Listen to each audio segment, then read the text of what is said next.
भाई ये केरल के पूर्व मुख्यमंत्री ओमन चांडी के बारे में बता ना कुछ। मैंने सुना है काफी नामी नेता थे। हाँ सही सुना है, और उनके बारे में ऐसे तेरे रोज के सवालों की तरह नहीं बता पाऊंगा। फिर तू ये पकड़ और खाते हुए शांति से एक तरफ बैठ जा। मैं सर की पूरी बायोग्राफी सुनाता हूं। Okay bro.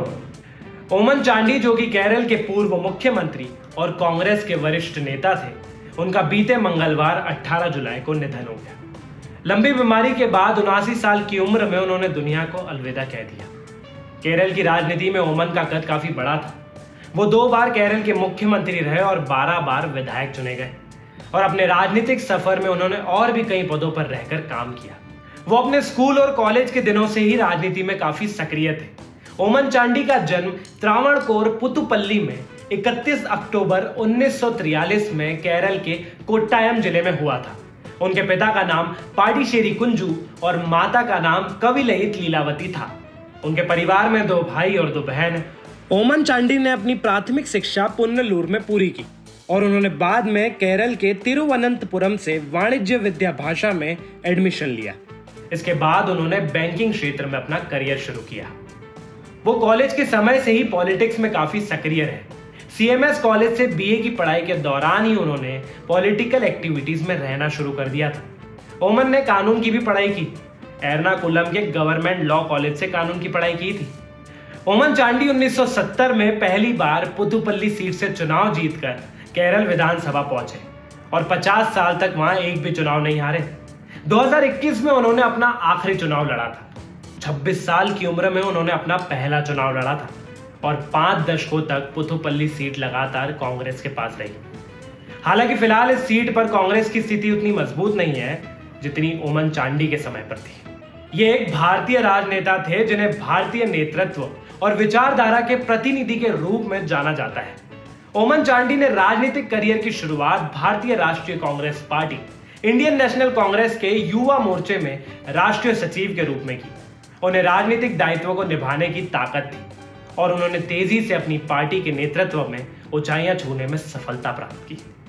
ओमन चांडी एक भारतीय राजनीतिज्ञ और राजनेता थे जिन्होंने 2004 से 2006 तक और फिर 2011 से 2016 तक केरल के 10वें मुख्यमंत्री के रूप में कार्य किया। वो 2006 से 2011 तक केरल विधानसभा में विपक्ष के नेता भी थे। अपने राजनीतिक सफर के दौरान 2 घोटालों में भी ओमन चांडी का नाम सामने आया। केरल के वित्त मंत्री रहते हुए उनका नाम पामोलेन स्कैम में सामने आया था। 1991 के इस घोटाले ने केरल की सियासत में भूचाल मचा दिया था। इस मामले में 2 करोड़ रुपए से ज्यादा के घोटाले का आरोप था, और इसके अलावा केरल के सोलर स्कैम में भी उनका नाम सामने आया था। इसके अलावा 2022 में उन्होंने केरल में कांग्रेस के सबसे ज्यादा समय तक सदस्य रहने का रिकॉर्ड बनाया था।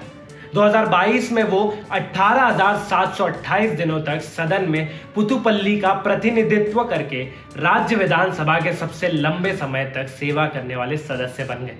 उन्होंने केरल कांग्रेस के एएम के पूर्व सुप्रीमो दिवंगत केएम मणि के रिकॉर्ड को पीछे छोड़ दिया। चांडी ने अपनी राजनीतिक पारी के दौरान 4 बार अलग अलग मंत्रिमंडलों में मंत्री और 4 बार राज्य विधानसभा में विपक्ष के नेता के रूप में कार्य किया, और अभी हाल ही में वे कांग्रेस नेता राहुल गांधी के साथ भारत जोड़ो यात्रा में भी नजर आए थे। ओमन चांडी के निधन की जानकारी उनके बेटे ने दी। उन्होंने ओमन चांडी के फेसबुक पेज पर लिखा कि अप्पा नहीं रहे। 2 बार केरल के सीएम रहे ओमन चांडी ने बेंगलुरु में मंगलवार को अंतिम सांस ली। जानकारी के अनुसार लंबे समय से बीमार चल रहे चांडी का बेंगलुरु के एक अस्पताल में इलाज चल रहा था।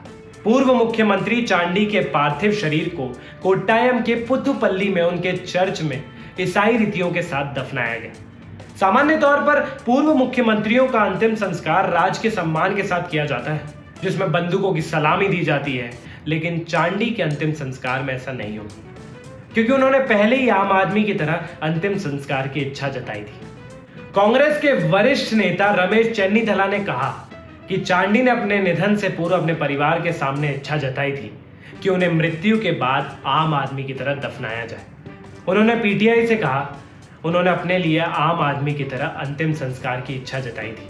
उनका परिवार उस इच्छा को पूरा कर रहा है। इस राजनीतिक करियर में उन्हें काफी सारे अवार्ड्स भी मिले। जैसे कि 2004 में भारत सरकार की ओर से पद्मश्री, 2005 में पद्म भूषण, 2017 में सर सीवी रमन ज्ञान पुरस्कार और पुणे में 2020 में बाबा साहेब अंबेडकर रत्न पुरस्कार। ईश्वर उनकी आत्मा को शांति दे।